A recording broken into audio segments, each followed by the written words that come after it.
ಸೂತ್ರ 45 ಸಮಾಧಿ ಸಿದ್ಧಿರ್ ಈಶ್ವರ ಪ್ರಣಿಧಾನಾತ್. ಪದಗಳ ವಿಭಾಗ ಸಮಾಧಿ, ಸಿದ್ಧಿ, ಈಶ್ವರ ಪ್ರಣಿಧಾನಾತ್. ಪದಗಳ ಅರ್ಥ: ಸಮಾಧಿ ಎಂದರೆ ಜೀವಾತ್ಮ ಹಾಗೂ ಪರಮಾತ್ಮಗಳ ಸಂಯೋಗ, ಮನಸ್ಸಿನಕ್ಕೆ ಅನುಭವವಾಗುವಂಥದ್ದು ಸಂಪ್ರಜ್ಞಾತ ಸಮಾಧಿ. ಮನಸ್ಸಿಗೆ ಅರಿವಾಗದೇ ಇರುವಂಥದ್ದು ಅಸಂಪ್ರಜ್ಞಾತ ಸಮಾಧಿ. ಈ ಸಂದರ್ಭದಲ್ಲಿ ಅಸಂಪ್ರಜ್ಞಾತ ಸಮಾಧಿಯು ಸಬೀಜ ಸಮಾಧಿಯಾಗಿರುತ್ತದೆ.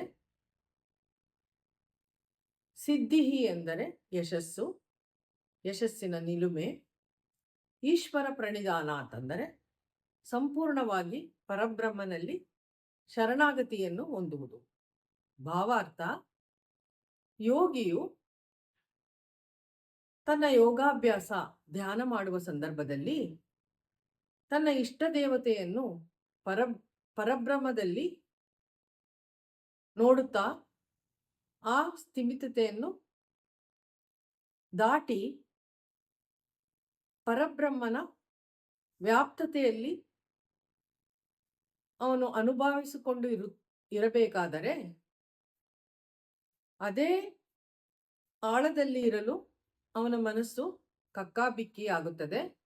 ಆ ಸಂದರ್ಭದಲ್ಲಿ ಯೋಗಾಭ್ಯಾಸಿಯು ಈಶ್ವರ ಪ್ರಣಿಧಾನ ಅಂದರೆ ತನ್ನನ್ನು ಸಂಪೂರ್ಣವಾಗಿ ಪರಬ್ರಹ್ಮನಲ್ಲಿ ಶರಣಾಗತಿಯನ್ನು ಹೊಂದಿದರೆ ಈ ಸಮಾಧಿ ಸ್ಥಿತಿಯನ್ನು ಅವನು ಆ ಆಳವನ್ನು ತಲುಪುತ್ತಾನೆ ಎಂಬುದು ಈ ಸೂತ್ರದಲ್ಲಿ ಹೇಳಲಾಗಿದೆ.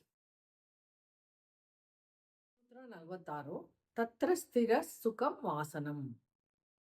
ಪದಗಳ ವಿಭಾಗ ತತ್ರ ಸ್ಥಿರ ಸುಖಂ ಆಸನಂ. ಪ್ರತಿಪದ ಅರ್ಥ: ತತ್ರ ಅಂದರೆ ಅಲ್ಲಿ, ಆಗಾದಾಗ ಅಂದರೆ ಸಮಾಧಿ ಸ್ಥಿತಿಯಲ್ಲಿ ಯೋಗಿಯು ಇದ್ದಾಗ, ಸ್ಥಿತ ನೆಲೆಗೊಂಡಂತಹ ಭದ್ರವಾಗಿ ಇರುವಂತಹ, ಸುಖ ಹಿತಕರವಾದದ್ದು. ಆಸನಂ ಅಂದರೆ ದೇಹದ ಭಂಗಿ, ಶರೀರದ ಭಂಗಿ. ಭಾವಾರ್ಥ: ಯಾವುದು ಸ್ಥಿರವಾಗಿ ಹಾಗೂ ಸುಖವಾಗಿ ಇರುವ ದೇಹದ ಭಂಗಿಯೋ ಅದಕ್ಕೆ ಆಸನವೆಂದು ಹೇಳಬಹುದಾಗಿದೆ.